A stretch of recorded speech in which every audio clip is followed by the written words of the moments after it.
These guys are ridiculous. These guys are ridiculous.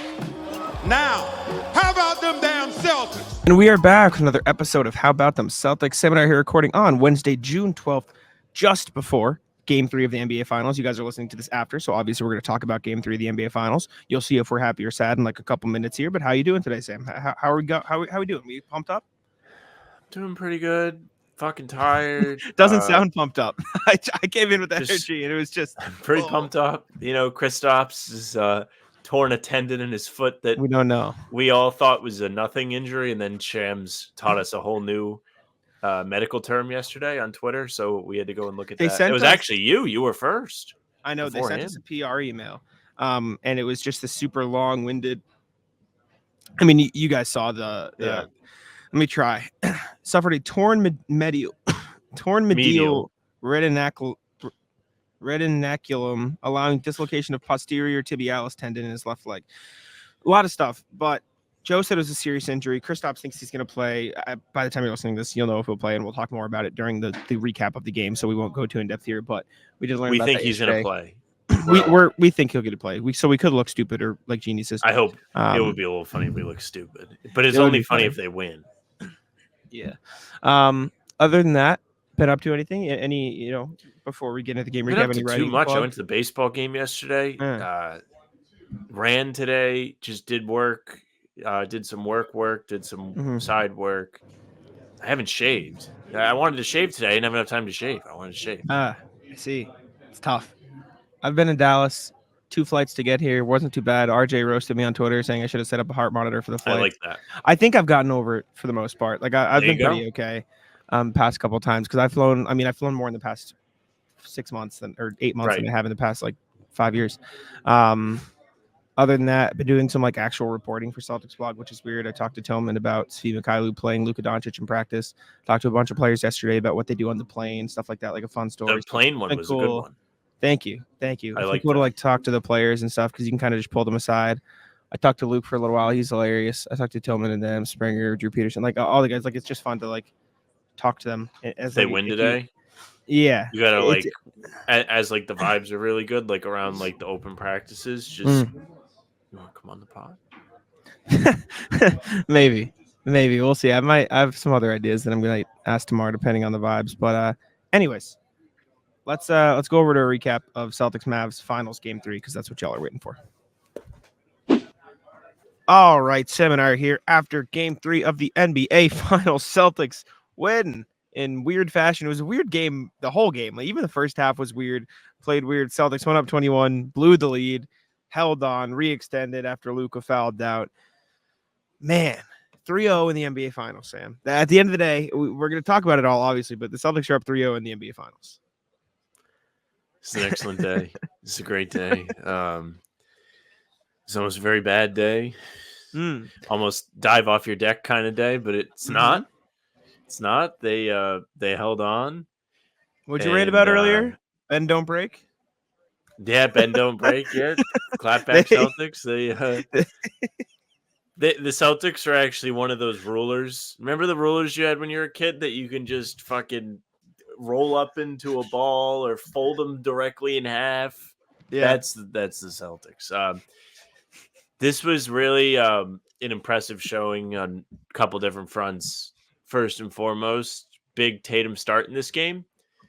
Big head out of his ass moment. Great first quarter, first half. I think he had 18. And he really meant business right from the get-go. And he set the tone for a meaningful performance, too. He finished with 31 points. 6 rebounds and 5 assists, and he just kind of led from the beginning. I'm going to have to pull it up and look at the second half because I am a little curious. Not quite up to the same standard as the first half was, but still he played a really impressive first half and got things going for the team when nobody had anything going. Tatum, sorry.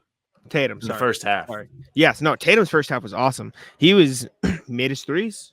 He made his threes. He was 3 of 8 from 3 in the first half. From that point on, not good. I know you mentioned on the broadcast. He said, "Don't take step back threes." Nobody has the clip. Hey, you did leave out the part where he said myself included. He said, "Hand up, my bad." In the same. Oh, clip. you found the clip? No, I saw the quote on Twitter though. I saw the Okay. quote on Twitter, and I he didn't said, hear that part. Yeah, I was yeah, too he busy said- laughing by that point, probably. And in his defense, he went most of the second half without taking one. He couldn't help himself one time, but hey, he couldn't. Dude, he has an addiction, dude. He's like I was sitting your with, friend that loves a parlay. I was sitting with Josh. I think it was Josh Rowe, Mavs Moneyball. He's SB Nation Mavs, and I look at him. I go, "You can always tell when Jason's gonna shoot a three." He just go. I just heard him. I go, "This is a three," and he just starts laughing because he just step back three. It's just that first between the legs dribble is not something you like to see. If you see a big on Tatum very, with the very lay-in bad. and he goes between the legs, three, book it. See you later. Between the legs is a death sentence. All jokes aside, Tatum had a great first half. He wasn't as good in the second half, but he still made his plays. Jaylen Brown turned it up in the second half. I thought Jaylen Brown had a phenomenal game in this one. He dished out the assists. He made some big buckets late. I'm not gonna barely Xavier Tillman, man. Who would have thought we'd be talking about Xavier? I couldn't hold it any longer. Tell me that's not the story of the game, though. Tell me that's not the story of the game, or at least one of them. It might have been the story of the game if they didn't make me want to kill myself for 5 minutes. I still think it's up there, but even the blown lead. I mean, they won. What are you gonna say about the blown lead? Like, they held on and won. Like, yes, it sucked. The offense went to shit, but like, how much are you gonna like put emphasis into that when they still won the game and are up 3-0 in the finals? Like, Kristaps Porzingis, all of us, at least I did. I thought he was going to play this game. I was convinced we both thought it. And he didn't play. You were almost right at the start. You didn't think he was going to play, and I think I convinced you. And we're going to look like idiots like 4 minutes ago when we said we think he's going to play. But he didn't play. Celtics are getting killed in the first quarter. Like, Luka and Kyrie are getting whatever they want. They're blowing by the Celtics on the perimeter. They're doing Crowd whatever. Going nuts. Drew Holiday calls this huddle. I asked Jason Tatum about it after the game. He basically said, like, clapped his hand and said, "Lock in. You know, we need to get stops. Like, you're not going to win the game if you can't get stops." Like, brings him into the huddle. It was a great moment. From that point on, squish. Like, Mavs defense got like nothing for a long ass time. And again, they went on that run in the fourth. But like, Tillman comes in, they play the switch defense, and Luka goes, "Ooh, I see a big guy. I'm going to switch on him." Tillman locked his ass up on those drives. Tillman was, you know who else did? Sam Hauser. She said, "You're not getting by." Like, those two, like, I mean, everybody locked up that play today. Peyton Pritchard had a stop on Luka. It was wild, man. Xavier Tillman came in this game, 2 blocks, 4 rebounds, 3 points. Jake Eisenberg, I dropped in the playback at halftime just to say what's up, or at the end of the third quarter, whatever, just to say what's up. Hit a big 3 in the in the corner. We just got +9 Xavier Tillman minutes in the NBA Finals, Sam. It's so funny because you mentioned like looking for that big man switch. I was like the Leo meme watching this game in my living room with my parents, and I was just like, why does he keep trying to switch on to these big guys? Like, I did a whole write-up for Celtics blog about Horford being a great matchup against Luka. Luka's like not a super fast guard, like ultimately very skilled, great footwork, great craftiness, but Horford is disciplined. He's strong. He's not going to get knocked away by Luka. And Tillman is the same story. That big block on him was huge. It was awesome. It was the first play. He tried to go right at him, blocked right off the glass. And did that follow something too? That was like right after some sequence. It was either like he committed a foul on the other end. Is it Tillman block? The Tillman block, it preceded something else that Luka did that was like, oh my God, this guy's like. By the way, Luka Jack, was so bad. Did you see Windy? Yes. I don't know. Okay, yeah, yes. I didn't know how much you got to go on Twitter. So the great thing about me not being there is I just got to spend like the last hour and a half on Twitter. Shout out to Andrew Doxey, put up 50 tonight, pretty much. Dude's just emptying the clip on Twitter, cooking everybody. It's been a blast. But if you didn't see it, the Windy clip, Windy goes on SportsCenter with Scott Van Pelt and absolutely annihilates Luka. Basically says everything we've been saying about his defense and was like, you are never going to be on the winning side if you play defense like this. And then Luka goes in the press conference and Tim McMahon asked him the question. So like he didn't just like go up there and be like refs, but he was asked about it and he went refs and was like, yeah, like don't know how you can call that as like the foul out foul. I mean, it was a foul. I couldn't find the clip on Twitter, of the play. No, not that play. The possession before when he speared Jaylen Brown when they were going Dude. for the loose ball, and Tatum had to slow up on the break because he got tackled. Earlier in the game, Luka had like 2 take fouls where he was just frustrated and fouled. Maybe if you just keep your head, you wouldn't have fouled out. Also, can I do an infomercial for you real quick? Yeah. Have you ever wanted to not play defense, Sam? Have you ever sat there in your chair and said, you know what? I just don't want to do anything today. I do feel that way all the time. May I present you the Luka water? Is that actually his water? For the first time in your life, you cannot play defense. Are you going to keep that? No, I don't know. Why would I keep it? I don't know. Why would you keep that? That's his water from an NBA Finals game. What do you want me to do? Sell it? Like, I don't know. Not sell it. You just keep it. It's like a trophy, especially in this series. The problem is you won't be able to fly that back. You'd have to check it. I know. I can empty it. I don't need the water. You need the water. It just takes away your Sam Gotta goes, have you the need to bring it water. home. It's Michael Jordan's secret stuff, but it just takes away. Is that Bobby? Yeah, Ask Bobby if he would bring it home. If he would keep that. Bobby.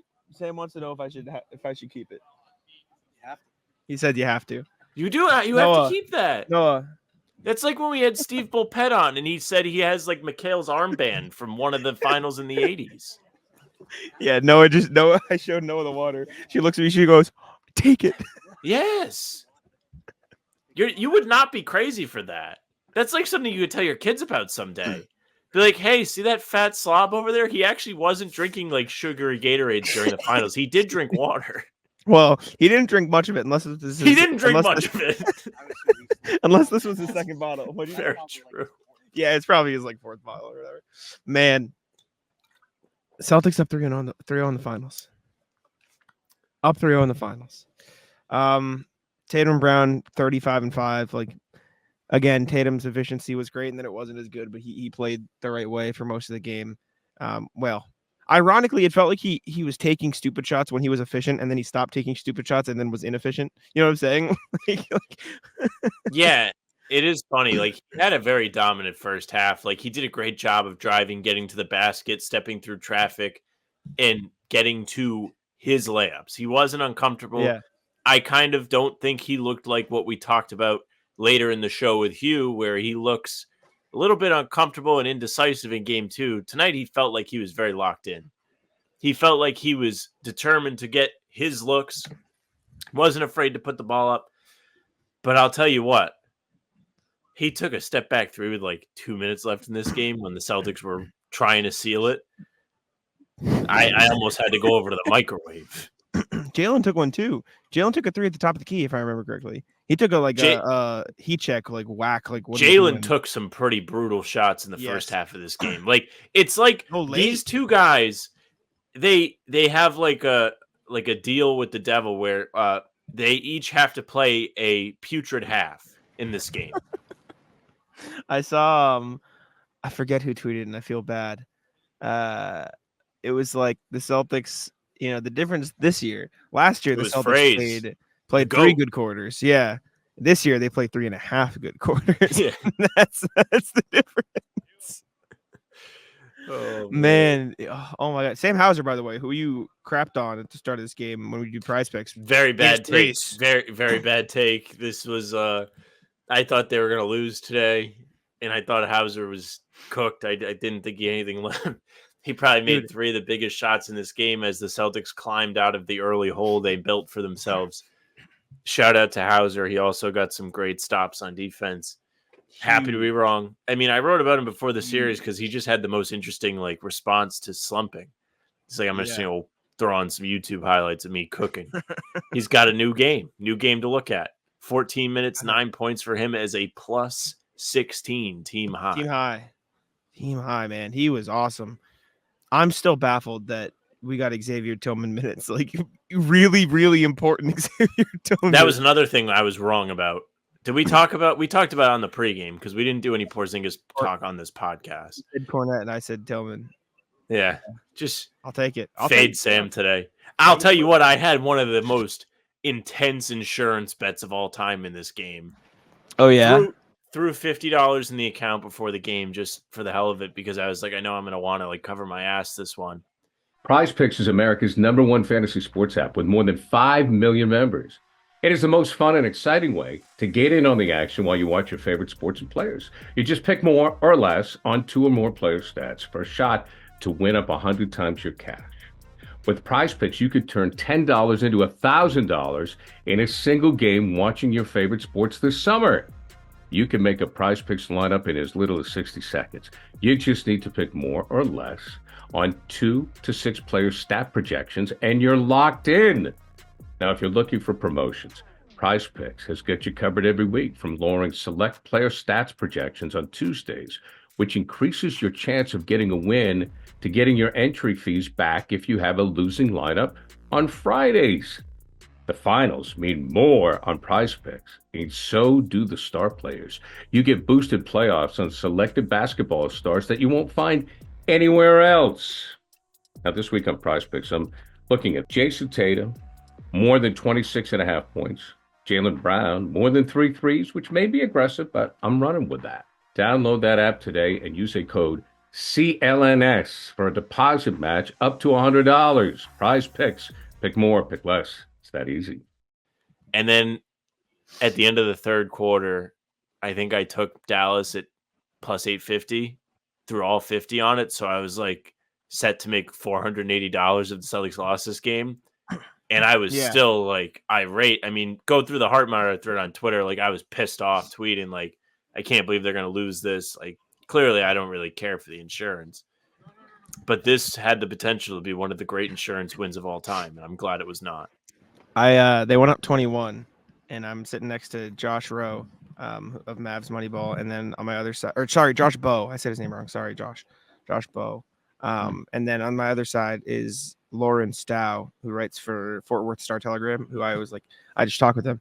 Right. And Lawrence turns to me. I'm like, hey, you never know. He goes, nah, this game's over. I said, you don't know the Celtics. You don't know. It's the Riddler to meme. He doesn't know. They proceed to blow the whole lead. I turned to him. I go, what I say? He goes, yeah, you're right. But man, Janos. Hi at Luka Doncic.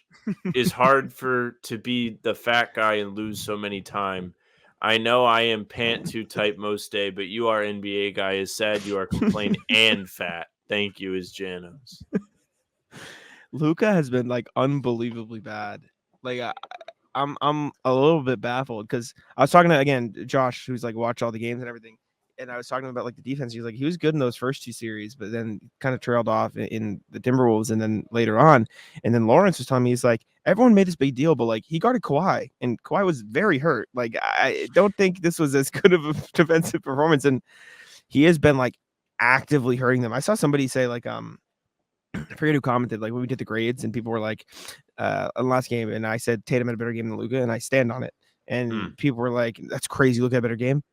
You cannot have a better game than another player who puts up even like close to similar stats if you're that much of a sieve on defense. Like it's unbelievable, man. They're just walking by him, and something's gonna come out after the finals. It's like, oh, he was hurt, blah blah. I don't care. That like, if Luka you're out there, surgery tweet is gonna hit. If you're out there, you got to be able to be in front of guys, and for what it's worth, the Celtics were not playing good defense at the start of this game. Like, they were letting them go by him. And the Mavs hit a couple tough shots. Like, Kyrie hit some big threes. Like, Luka hit a 3, whatever. But, like, they were just getting by him. Like, and you really missed the KP interior presence. And you could tell the Celtics had to adjust to playing without him behind them. And they did. They eventually did. Shout out Drew. It's like Batman. I know. Joe Mazzulla is Batman, but he's actually Alfred because he's not out there playing. But he's essentially the mind of Batman. Back to Luka. He's one of the most fun guys to just hate. He really is. I mean, he just makes it so easy. The complaining. Did you see what he did to Hauser? No. Earlier in the game, he like got a bucket on Hauser. He like dribble, step back over him. And then as he's running back, you can see it in the Jumbotron. He sort of laughs, looks at the Celtics bench and points to Hauser like, this is the guy you're putting on me? And he just didn't score on Hauser the rest of the game. Bro thinks I tweeted it. Bird. I tweeted literally. No, everyone tweeted that I'm insulted to put a white guy on me thing, and he goes, "You're not him, little bro. Like you're not this guy." No, but seriously, like He is unbelievably bad, and I do think he is playing hurt for what it's worth. The chest thing, if he's getting definitely. numbing injections to his chest, can't be great, and it can't make it easy for him to breathe. But it just doesn't help that he looks extremely out of shape and clearly is taking possessions off on defense. Yeah. Like I think the Jaylen dunk at the end of the third, he was part of that. Ahmed, hello. Sam says hello. The vlogs are so good, man. I'm so excited that I get to be part of the vlogs, and it's even better now that I got to watch Luka fall to the Celtics again. Did you see yourself in the vlog the other night? I did. I watched. Yeah. I was like, did I make it? Did I make the cut? Yeah. I did. Yeah, I was yeah. pumped. But yeah, watching what them a beat up game. on Luka is just so fun because we heard all of this stuff about Luka before the playoff series, and you mentioned it. Those guys on the Mavs beat were talking to you, and they're like, not all that impressed with it, and it just comes back to like the same. It's the same equation that the Celtics get, but the inverse. The Celtics are so good and consistent that when something goes wrong, it's a big story. When Luka's so consistently putrid on defense, it's a big story if he tries. Yeah. Now, I got a question for you, and we'll talk about other stuff after this too, but you mentioned before, like, does KP play in the series? You're talking about on pregame. Oh, he ain't playing. Now, I wonder We might have had the same thought. Continue. if they make him available Yeah, and they just put him in. just to trot him out there if they win the game. He gets So he to can dribble up play. the clock. Yes. So he gets to play in the clean clinching, whatever. I did have that thought. I did. I also had the thought, I was like, well, what if I bought tickets to this game? Because I was watching the Garden Report, and they were like, ticket prices are really dropping. And I was like, You're gonna fly out. it's kind of my mom's job. It's not impossible for me to fly out there. But I was like, it would take my dad for Father's Day. But I was like, if they lose, nah. Yeah, Go all the way to see true. them lose. Nah. But if they do lose, then they come back to the Garden and then. Hey, I wouldn't go for that. too expensive. Let's go on good old game time right now, and I'll let you chat about whatever you'd like to chat about. But I'm very curious to see what the entry price is to Game 5 at TD Garden. Man, I'm gonna guess on game time. Respect game time. Use code CLNS. Appreciate you very much. God, I'll say $1,100 to get in. What are we thinking? Like, I was gonna go like $950, but I think if it's a game, Get in changer, price is $1,264. Yep, not cheap. Damn. Rui was at the watch party. Did you see Rui on Twitter? TD Garden was louder than American Airlines Center tonight. Did you see him in the 360 camera spin? No, That was sick. I'll have to watch. Shit. You gotta go look at it. Oh my God, the Celtics are up 3-0 in the final, Sam. This is a great day. I mean, They've won 10 games in a row. when we talk about the playoffs all season, this is what I would like to see. This is what I've been asking for. Is just, I mean, listen, they almost killed me today, but don't make me sweat when it comes to the series. All right, like you can fuck with me from game to game if you want to, but don't let it come to, oh, if they lose today, they're done. You know, like we just haven't had to put up with that this season. It's been a fantastic watch. I thought they were dead after game 2 against the Heat. I can't lie to you, but knock on wood. Also, great for travel. No game 6s so far. yeah, it's been nice. Oh my God, man. Great opportunity for you guys to go out there and not get murdered on those fees, right? You're getting all the availability of the players. Knock on wood again, but Derrick White, Holy big shit. shots in this game. always, as always. He always. always makes those. If you see it going up in the fourth quarter with 5 minutes or less, you know it's going in. It's incredible. And it's funny, like the rest of the game, I was like, there was a point in this game where I thought to myself, I'm like, is Derrick White still in the I think it's going in every time he shoots a club? And Derrick White has been, I don't want to say bad since the Heat series, but he's been less than ideal because they gets targeted on defense and the shots going in. What's going to get lost on that Derrick White shot? Drew Holiday made a motherfucking sick play to get him that ball. I want to pull it up. That's going to be one of my 3 things tonight after this game. I think I forgot to do, but no, it's just been a million years since games. Pull it up. I want to pull it up. That was, I don't want to call it the play of the game, but it was like they were reeling. They really needed a 3 in that moment. They were only up 3 with less than 3 minutes left, and I know it got down to 2 at one point, but like this was at a time where the Celtics were taking isolation shot. Drew Holiday himself took a really horrendous shot in this game too, a step back 3 on the wing, like head and hands. What are we doing? And then 3 minutes left. Drew Holiday pulls this off. Drew Holiday Drives on Tim. on the drive, kicks it back It out over White and back. puts up a 3. Bang! You know what pass this reminds me of, Jack? Can you guess? Which one? Is it the I'll give you a Horford sec one to think in about the it. ECF? No. Oh, This reminds me of most random pull of all time. you're good. Yeah. I think it was 2015.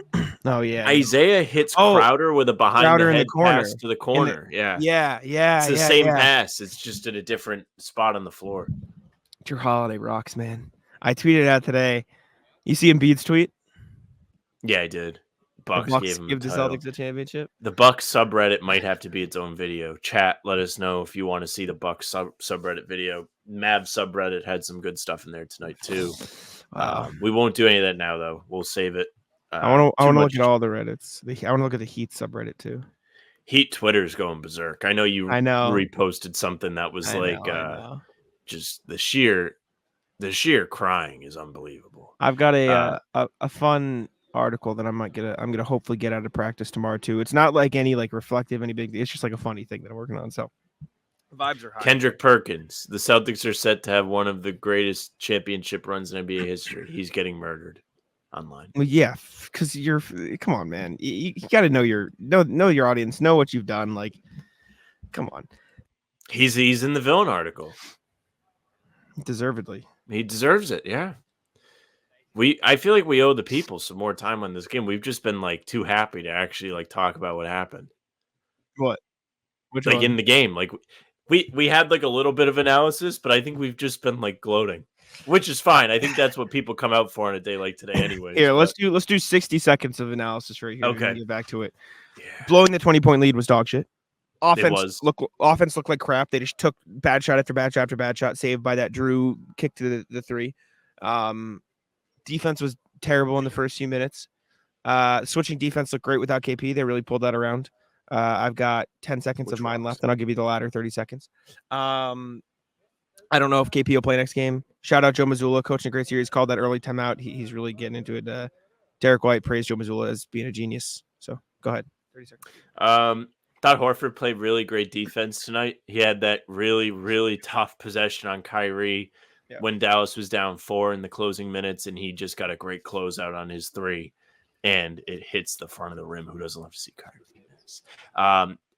Big shout out to Tatum showing up, setting the tone in this game. I mean, we talked about it already, but he was at the forefront of all the criticism. And then Jaylen, 8 assists, 3 turnovers. Big boy distribution game from Jaylen. Who doesn't love him? 1. End of analysis segment. Sam, the Celtics are up 3-0 in the final. Kyrie This 0 is and 13 wild, man. seems lucky. This is crazy. Will Kyrie celebrate Father's Day with Lucky on Sunday? Perhaps. Listen, there's like Jaylen said, job's not done. Nobody made fun of him for the Kobe thing. If Tatum said that, killed. Tatum, Man. just can't stop wearing that Kobe warm-up shirt. Just can't. Everyone wears it. Anyways, 10 wins in a row. 15-2 in the playoffs now. Yeah. If they win on what day is it? If they win on Friday, an 80-20 season, Sam. This is why we play. That like everyone's gonna say, "Oh, easy path to finals," blah blah, whatever. I don't care. They've lost. Yeah, it is an easy pass, but it's like it's crazy how much time we spent on those 2 losses. Like how much like panic, how much, and it was only because they were early in the series because it was like 1-1, and we're like, oh shit, dude, man. Anyways, NBC Sports Boston had the Luka post game. I don't know if you saw Max Letterman do a number on Luka. Next to Luka's name, Yes. more career finals fouls than wins. Yeah, He's just so easy to like dislike. He's We so thought they were he's gonna so let him- unlikable. we thought they were gonna let him stay in because like it's the finals, and you say he pushed off a little, but I'm glad you brought this up because I meant to bring it up earlier and then I kind of got sidetracked. Yeah. When the Luka review was happening, I was torn whether or not I actually wanted him to come out of the game. Because he was a sieve on defense. I said the same. Yeah, Because he's so bad on defense. I was like, is this even good for the Celtics? Like, they can't buy a basket right now. Do they really need to risk not having that free guy to attack every possession? Yeah. It turns out having Tim Hardaway Jr. Game Time makes getting NBA Finals tickets even faster and easier. Prices on the Game Time app actually go down the closer it gets to the tip-off. Like right now, I was looking on the app, and it's really easy to use. Just download the app. Lots of pictures for us sports fans. Lots of pictures. And, the tickets for Celtics Game 1 and whoever they play, between $600-$700. But the closer you get to actual tip time, it's going to go down. So you and your friends may do a last-minute thing. And I know it's a lot of money, but maybe it's 2-3 of your friends. Last-minute trip, boom, let's go. Let's see what the tickets are on Game Time. You never know. With killer last-minute deals, all-in prices, views from your seat, and their lowest price guarantee, Game Time takes the guesswork out of buying NBA tickets. Last-minute tickets, flash deals, zone deals. Okay, here's the deal. Last-minute deals save up to 60% off buying last minute for sports, concerts, comedy, theater, etc. Now, the flash deal is save even more with exclusive in-app deals on select seats ahead of the game or the event. Save even more when you choose a section for the zone deals. You choose a section, let Game Time choose the seats. Sounds pretty good to me. Take the guesswork out of buying NBA Finals tickets with Game Time. Download the Game Time app, create an account, use code CLNS for $20 off your first purchase. Terms apply. Again, create an account and redeem code CLNS for $20 off your first purchase. Download Game Time today. Last minute tickets, lowest price guaranteed. Dude, Tim Hardaway. Who by the way, is public enemy number 1 for Mavs Reddit. Yes. Spoiler alert. Him and Kleber. Him and Kleber getting killed. Kleber might still be hurt.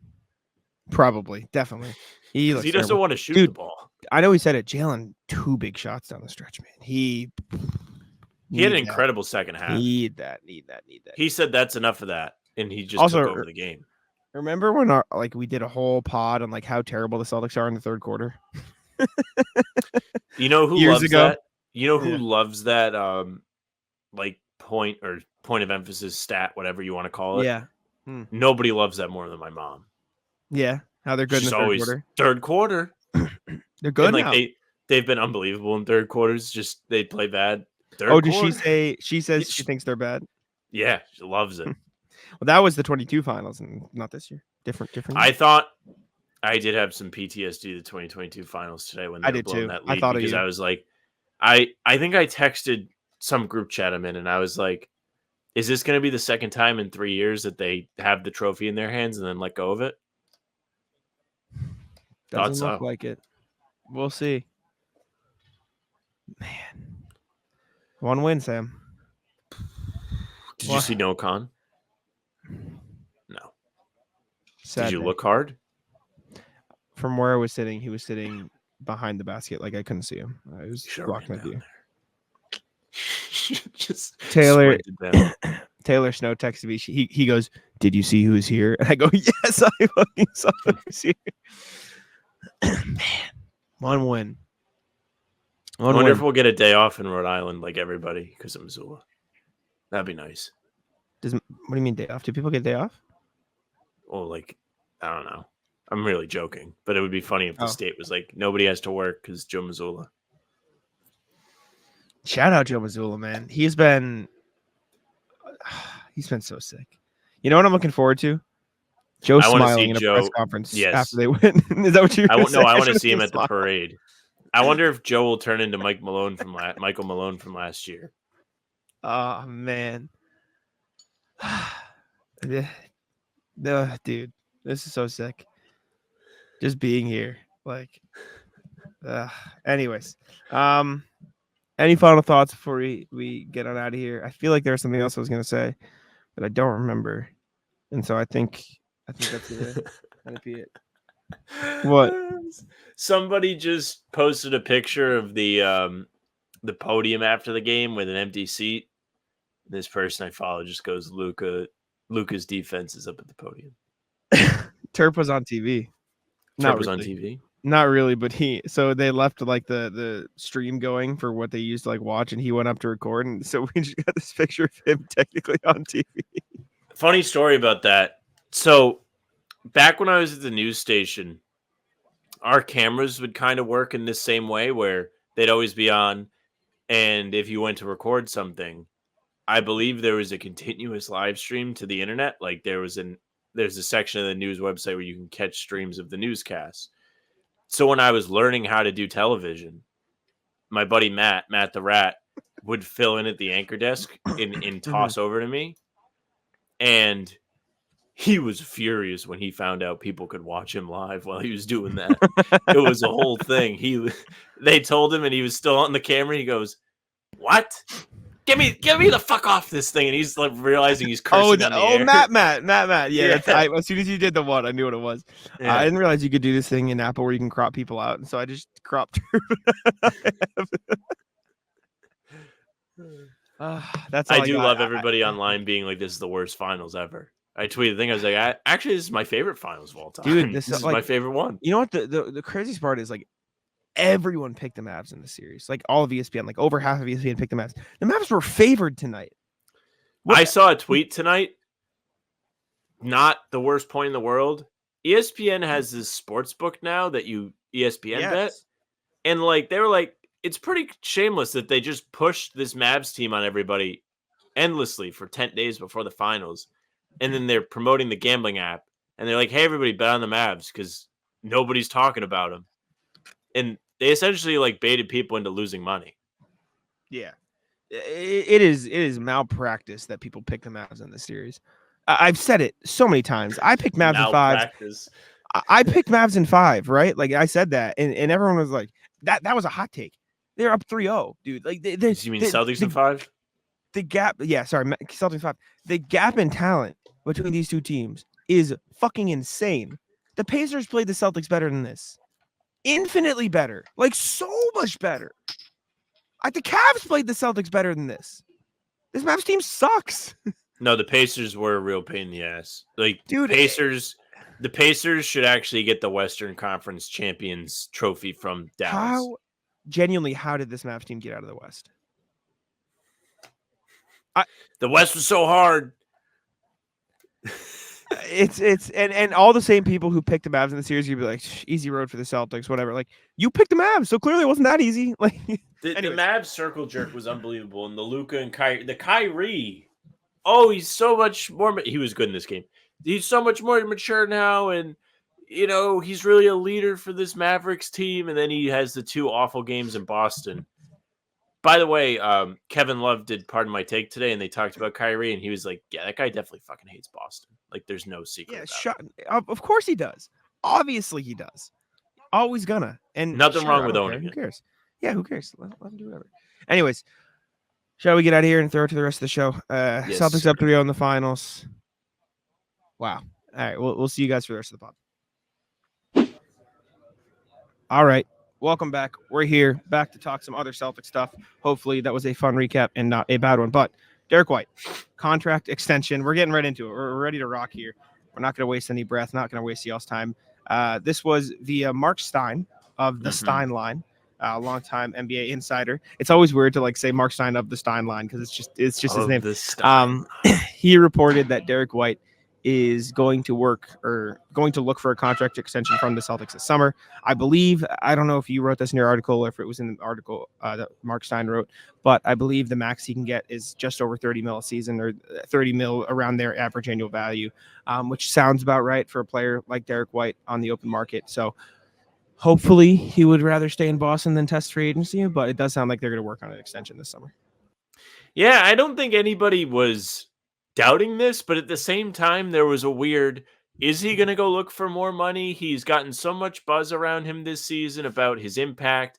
There was the All-Star thing before the selections actually happened. And Derrick White has become a household name over the course of this season. So to speculate that he may go out there and test the waters and see if he's going to get a big-time payday says a lot about his actual decision not to do so. Because it feels like he could have went out there and maybe gotten paid a lot of money, especially by these teams. Like, you saw what Houston did last year. They paid Fred VanVleet a bunch of money over 2 seasons. They paid Dylan Brooks more money than anybody thought Dylan Brooks would get because they just had cap space. Cap space now works different than cap space did 10 years ago, where there's not a ton of names out there. So Derrick White could have very well cashed in on a big day, but instead he chooses, or is reportedly hoping to choose, to stay with the Celtics, signing an extension here. And by signing an extension here for whatever the price tag will be, not as much as he could get as a free agent, it kind of solidifies his desire to be in the city as a member of the team. Like, that's not, oh, I'm going to sign and get my money now and then request a trade type of like stuff. You know what I mean? No, I don't think that doesn't sound like. I mean, it's off brand MO for him. Anyway. Yeah. That doesn't sound like Derrick White. Would be great to see him back in action in Boston. Obviously, like if they extend Jason Tatum and Derrick White this summer, that is a perfect offseason. They don't need to do anything else. They could do nothing else. They could just run back the same exact team as long as those two guys are on the books moving forward. That'd be a win for Boston.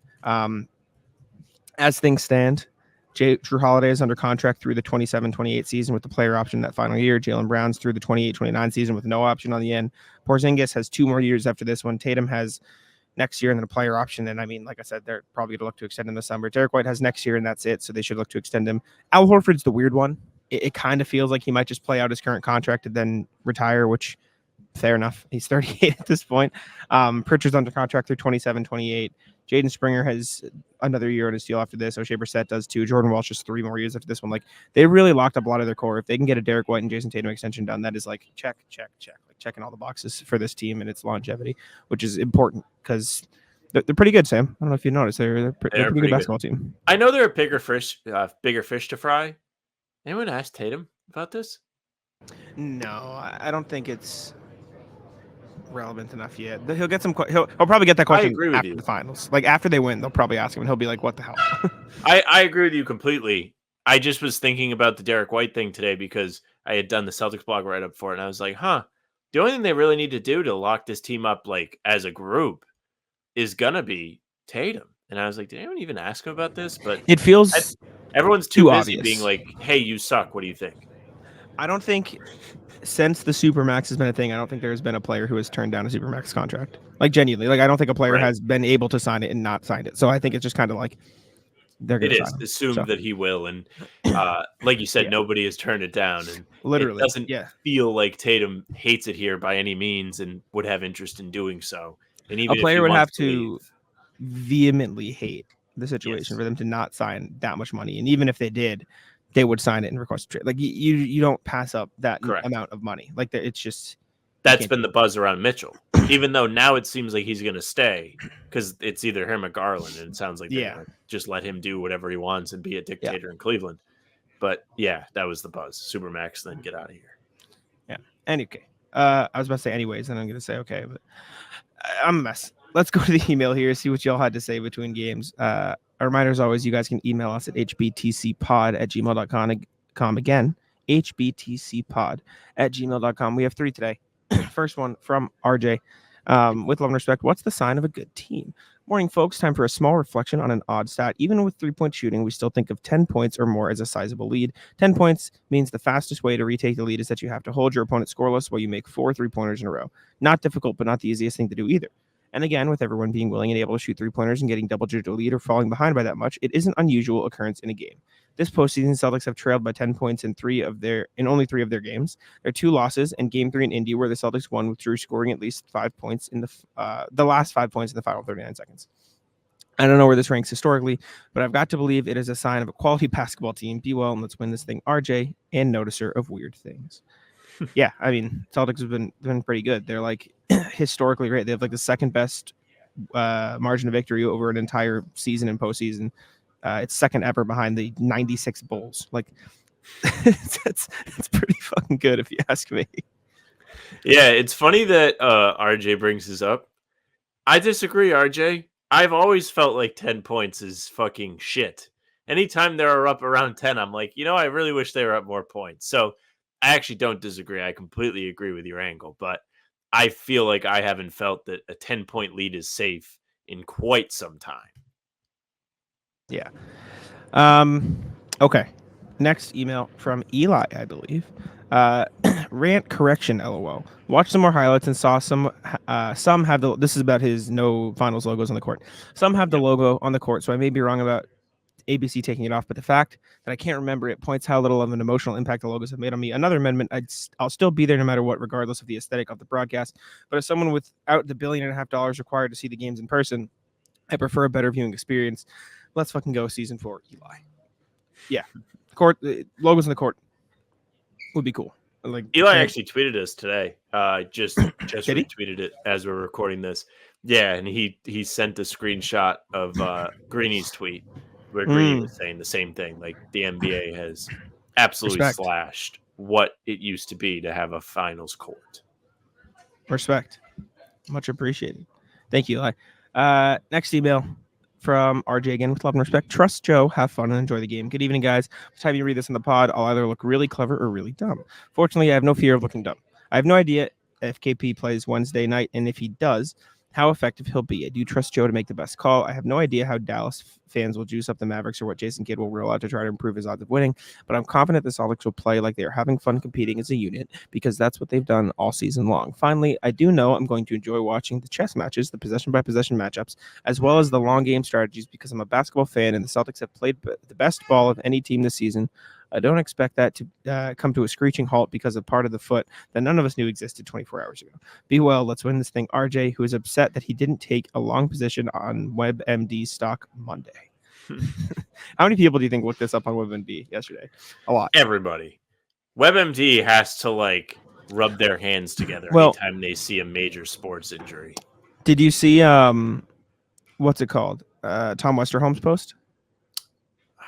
What was it? Yeah, I did. I quote tweeted it. It was like 32 cases of this since 2006, and I just posted a video of Walter White falling to his knees. It's nuts. It's insane. Fucking bullshit is what it is.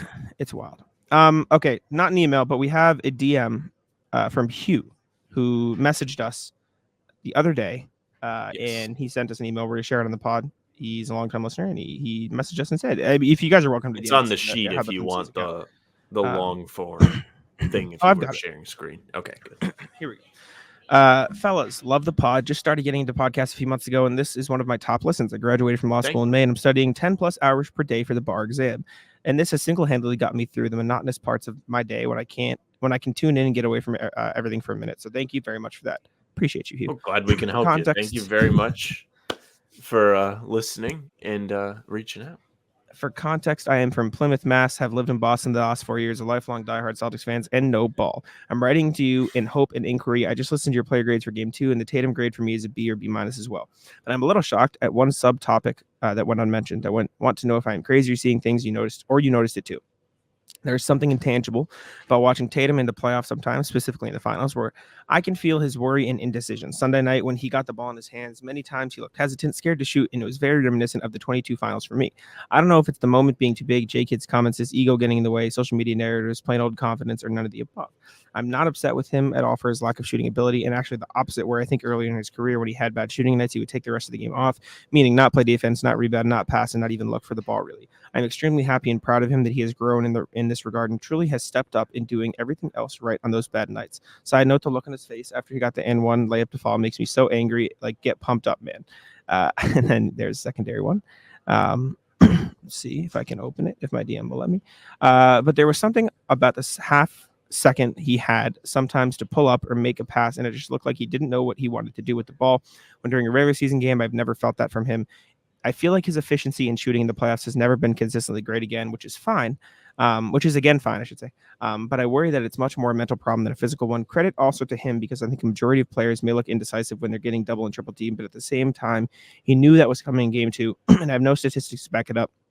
I just feel like as a former player myself, not at a high level, and knowing the game and watching eyeball test-wise, the confidence didn't seem like it was there, nor is he exuding it. I am a Tatum's quarter, and I think even if it is mental, it is something he can overcome, and there is still a lot of room for him to grow, as he has recently become an elite passer, amongst other things. Further, I think that if he can get a ring on his finger, all those negative and self-conscious thoughts may fly out the window, and he could potentially ascend into a player that maybe no one expects him to ever be. I just wanted to know if I'm the only one seeing this, or you guys do too, if you think it's real, if it's an issue, and if you'll grow out of it, or if this is where we are going to live with for a long time. Thanks again, and sorry for the length of this message. Sincerely, Hugh. Thanks, Hugh. We appreciate you. And thanks for tuning in. Don't apologize. I think it's a mix of, I think some of the times he hesitated and didn't shoot or pass immediately were knows he was cold, drove, and then it ended up being a good thing because he found a pass. Yeah. But I do think there was some of it that I truly think he's just like, shit, I need to win, man. Like, I just need to win. So I think he's hesitant. Like, I don't want to mess this up. I haven't been hot. I'm going to try to find a pass. And sometimes when they cut those passes off, he looks like he's hesitant. And I think I was going to say before Hugh even said it, like, I think once he gets the ring, all of that's going to go away and he's going to be very confident. And he may still be inefficient at times, but I do think there is an inherent pressure of, I just need to win it. Like, I just need to do it. So I can't fuck it up. Well, I mean, I'm sure you feel this too, but maybe less than me because you're more involved in all of it and you're less detached and you're there every day. But I mean, I feel a pressure for them to win.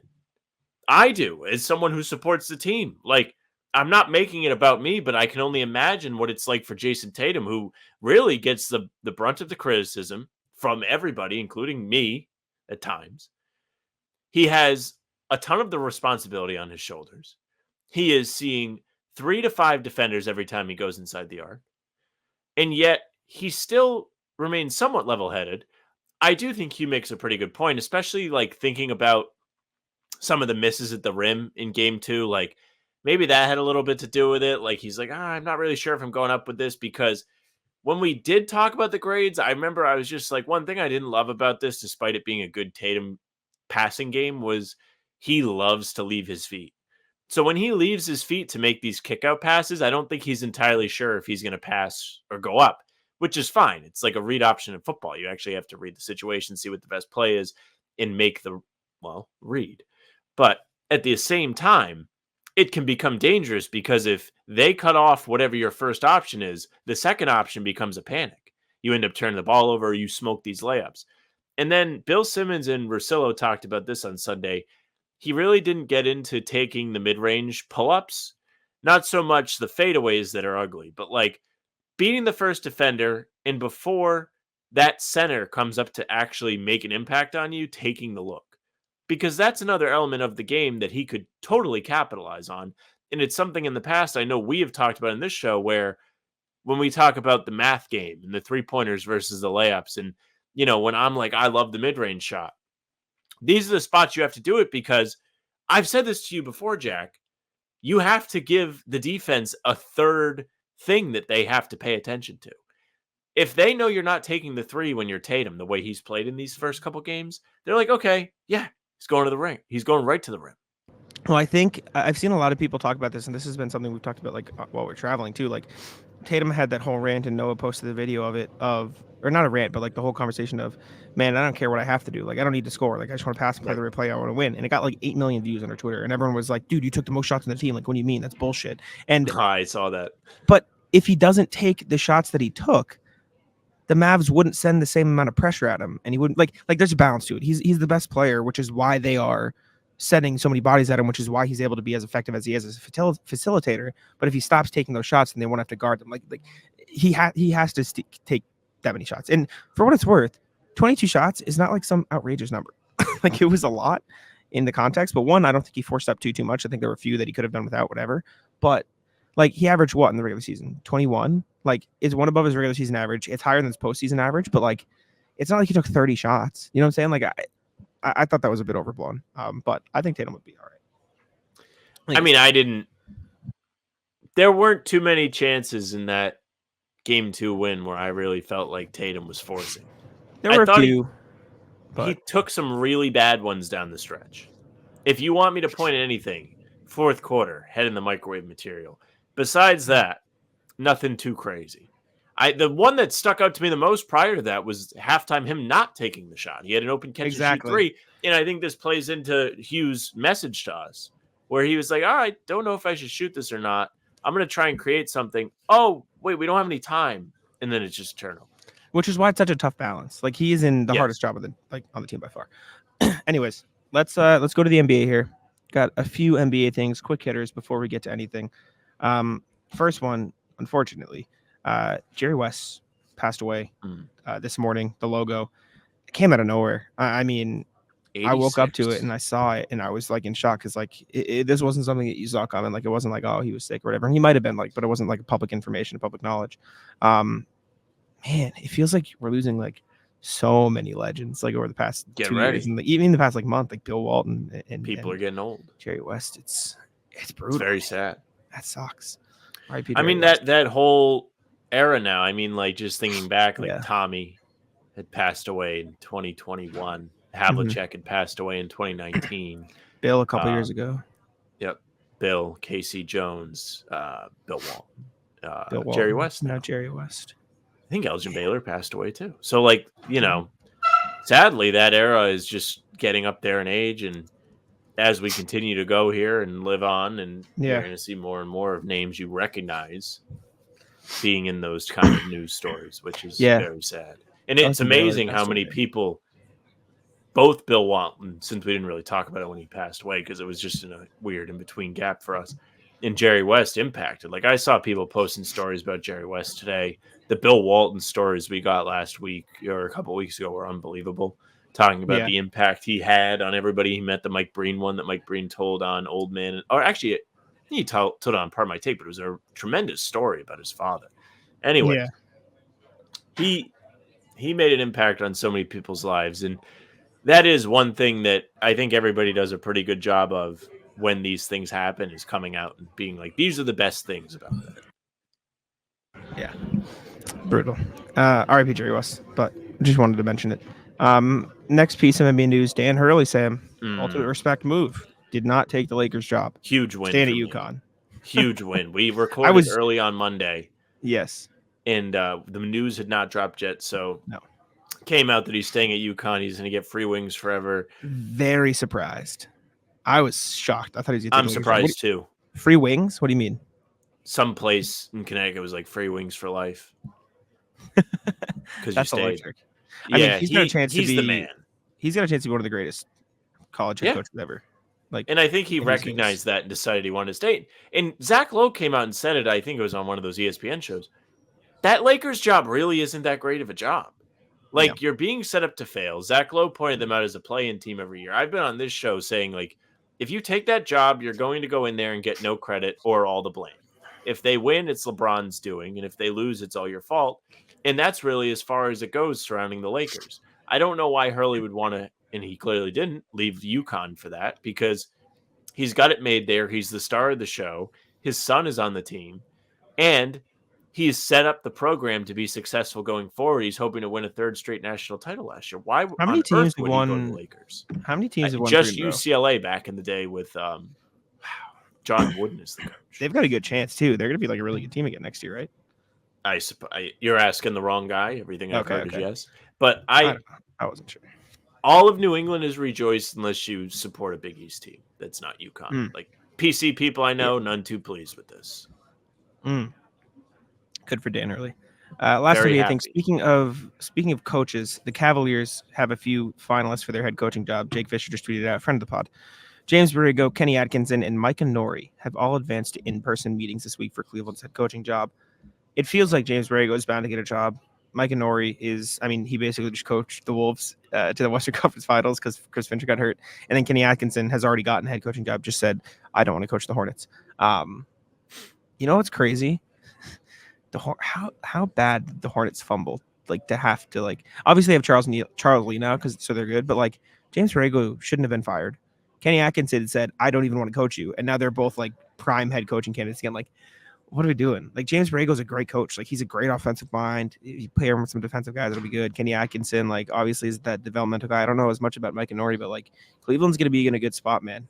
They're going to be a good spot with any of those guys if they end up hiring them. I can't believe how long it's been since Kenny Atkinson had a head coaching job. Because when he was the coach of the Nets before they got KD and Kyrie, that team was like in that weird overachieving space that the Celtics were in for years. And then they brought in those guys, and those guys were like, we don't want him on the team. We want this guy to be the coach, Steve Nash. And then Atkinson just went to Golden State and has been there. I went to the Clippers first for a year. And then he went to the Clippers first, and he's been there. But yes, he's been around. Like, he's just been being an assistant. It just doesn't make any sense to me why this guy hasn't gotten a job yet. And with Borrego being consistently put out there as a candidate for this, I'd imagine he's number 1 on their list too. So he's up probably there for not even sure. going to get this job. Yeah. It's wild. Mike Honori will get a job soon too. How old is Mike Honori? Mike Honori age. He is 50. Okay, yeah. That's around the right age for most coaches. Okay. Should we go to the rat list here? Rat list time. What do you got? Rat list. Rat list is state of Rhode Island. So today I got a notice in the mail that I need to renew my registration on my car, which is normal. It's up in July. Knew it was coming. However, year or two, I think it was 2 years ago, because I was still at the news station when it happened. They redesigned our license plates. I'm going to pull it up. I'm going to pull up the old design, because the old design and new design are similar. But I'm not a fan of the new design. I think it looks fucking stupid. I've got it. Can you take the rat off? Take the rat off. You got it. Here we go. He's got it. Okay. So old one. This is the old one, right? This wave. No. I recognize this. That's the new one? Yes, that is the old wave. Sorry. Yeah. I was gonna say. And the new one is that one. It This? is that one. They look similar. Multiple waves. But I'm telling you right now, the new one looks fucking cheap. I hate the way it looks. It looks like, you know how when you buy a Celtics jersey and you can buy the $60 one or you can buy the $110 one? Yeah. The old one is the $110 one. The new one is the $60 one. And now I have to change and get this one and put it on the back of my car. Now, when I got this notice today, I said to myself, you know what? I'm going to go on the site and I'm going to see if I can get one of these cool looking ones, because I'm sure they have it in Massachusetts, but in Rhode Island, you can donate whatever the charge is to get a special plate to whatever charity it represents. Yeah. And there's an option for you to get a different looking plate. So I'm from Warwick. Those of you that are on the OG side of things will remember Rocky Point, which I do not remember. But Rocky Point was an amusement park, literally what would have been 10 minutes from my house, if that. So it's very close. It was a big part of our city's history for a while. And you can get a license plate. Oh, you can get a license plate like this one. Rocky Point 1, 2, 3. You see it right there. You have the little arch. Nice sunset in the background, some seagulls. And you get this by donating. You pay $42 and $20 of it goes to whatever, Rocky Point Restoration Foundation. So I'm like, okay, you know what? That's not bad. And there's a link on the RIDMV site, takes you to the site, to the foundation. Now, this is where I have a problem. They only take payment through the mail. There is no option on the website for me to pay them to get myself one of these license plates. Reminding you, the way you get these is through donating to a charity. Don't you think you would make it easier to donate to a charity if you were trying to get money from people? Like, Jack, if we're taking donations, we're trying to fund our channel. We're trying to send ourselves wherever. Say you wanted to pay for your trips to the finals. Wouldn't you make it easy for people to give you money? Wouldn't you make it so they don't have to jump through hoops for you to get the funds? Yeah. Do you have to send it in cash or something? You have to send it in the mail, a check or cash. I'm not doing it. It's a lot of work. Why? I feel like it's not that much work. I don't have checks. You have cash? I don't have cash on me. Tough. Yeah, it should just be a like type in your credit card. Exactly. That would be the easiest way to do it. And now I have to have this ugly, great value license plate on my car. I actually could get an antique one. That's how old my car is. Yours is still better than Massachusetts. Massachusetts is boring. It's boring. It just is boring. Rallis the heat, man. I hate Texas. This place sucks. I can't do the heat. I'm not a heat guy. I need the cold. I'm sweating. We stood in the line for it was only 20 minutes outside, but it was in the sun, sweating. Just completely can't do it. It was terrible. It's brutal. We got in. Our plane landed at 12 at night, midnight. It was 78. I'm like, I can't do this. This is not for me. I'm not. I was talking to somebody today, Apparently when it's hot out, your body has to work harder for everything. So people are in worse moods. Like you literally have to be like, am I sad or am I just hot? Yeah, it sucks. I hate it. I didn't know the that. I remember 5 years ago, my boy Greg and I went to Fenway Park to see Liverpool play. I had bought tickets. It was 100 degrees that day. It was fucking terrible, awful. And we got there early. We waited outside. Seats were in the sun. They weren't covered by a shade of like the stands that overhang. We were directly in the sunlight for as long as possible. Terrible. Also, Rattless, the pilot who landed us in Charlotte for our layover, trampolined off the runway. Bang! Like it was the craziest landing I've ever been a part of. And like I said, it was like I was fine.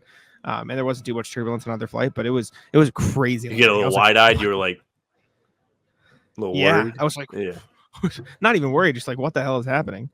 But I don't think I have anything else. It's been pretty chill. I'll save some stories for other things. Do you got anything? Yeah. So as I mentioned, I went to the baseball game with my dad yesterday. Rat list, the people of Fenway Park. We've talked about this many a time. I've never seen people who enjoy standing so much than the fucking people showing up late to the baseball game, walking up the aisle, and completely eclipsing my view of the action. Just get to the fucking place on time. It's not that difficult. It's a Tuesday. It's not a major traffic day. Get to the ballpark on time. You knew you were coming to the game tonight. Just show up. And I think that's a bad sports fan thing in general. Like, showing up late to games is sad. It's sad behavior. Can't be late. Can't be late. You can't be late. And Fenway in the Red Sox have become such a figure or epitome of bad fandom. And I'm not talking about the people that are boycotting the games. Ownership's fault. It's ownership's fault. Because of ownership. They're fucking it up. Yeah, they're fucking ownership doesn't care to put a product on the field. No. The people that care about the team aren't buying tickets because they don't want to pay these people. And then you have the social club going to the game. You just have people that want to go there, take selfies. Like, they're just going to Fenway for Fenway. And this has led me to come up with a verdict on Sweet Caroline, Jack. Sweet Caroline, a controversial tradition at Fenway Park. People do not all love it. Some people are sick and tired of it. They want it to be done. Some people love it. They go, they sing along, and it's a really fun moment to be a part of. I'm out. I'm officially out. I've not always hated it, but yesterday being there and just kind of like being like, this is why everyone's here. In when I'm drunk, out when I'm sober. Final verdict. Final verdict. Fair verdict. Very fair verdict. I could appreciate that. There with the fellas, a little bit, feeling it, hanging out. That comes on, you're like, oh, that's the vibe. My dad could not get enough of how dead the Red Sox look as a team now. Like, they have no energy about them. That wasn't even a game where they got their asses kicked in terms of giving up a bunch of runs. They got 4 hits the whole game, and 3 of them came before the 9th inning. So it was just a long, just nothing offensive game from them, and they looked lifeless. Final rat list item is anti-rat list. To the guy at the gym, I wore this Celtics shirt to the gym today. He was like, good luck on banner 18. He was talking to me a little bit about it. Respect. He definitely didn't know who I was, which I don't expect anybody to. But handshake. Respect. Handshake, indeed. He was just like talking about it, and he was like, yeah, heard about the KP news. That sucks. And I was like, well, actually, like, looks okay. He was walking around and stuff. Like, I broke the news to him. He was like, I really want to see Horford get one. I was like, me too. Hell yeah. Fuck yeah. Love that. All right. That's all I got. I'm going to go hang out by the court, chill pregame, and then go to the press conferences, et cetera, et cetera. Appreciate you for tuning in. I'll let Tim take it out. Hell yeah. Thank you very much for listening and watching. Make sure you subscribe to the channel, hit the bell so you don't miss any of our uploads coming at you daily at 5 a.m. with these pods, Tuesday, Thursday, and Sunday. Game recaps the morning after each game. You're getting both today. How exciting. And then other videos in between. You guys seem to enjoy the Reddit one, so I'm sure we'll do some more of those. We're trying to keep the content flowing, keeping you guys busy during the many hours of downtime between these fucking games. At least games 3 and 4 will be close together. We also have streams on the channel, Talking C's live with Bobby Kravitsky, traditionally Monday, Wednesday, Friday. During this weird NBA Finals travel, everybody's busy period, it tends to fluctuate. Same with Celtics Roundtable. It's usually Tuesday evenings, but What doesn't fluctuate is pregame. Jack and I are here no matter what. Half hour before every single time. Help loosen up the nerves a little bit. Shoot the shit with you in the comments. It's a ton of fun. Come hang out. Leave a like, comment, tell us what you thought. You can also find us on Spotify and Apple. If you just want the audio versions, they're there for you. The pods and game recaps will go right into your feed. Leave a 5-star review. We would appreciate that. You can appreciate it too, but we would appreciate it very much. You can email us. You saw all the gang get in on the emails today. hbtcpod@gmail.com. I suppose if DMs are your fancy, you can do that too. The Twitter DMs are open on the pod account if you follow us. You can also find our socials, speaking of it, How About Them C's, Twitter, Instagram, and TikTok. That's the handle. Facebook's the name of the pod. Our streams are there. They're on YouTube. They're on Twitter. Jack's Twitter's at Jack Simone NBA. Mine is at Sam LaFrance NBA. That's it for us.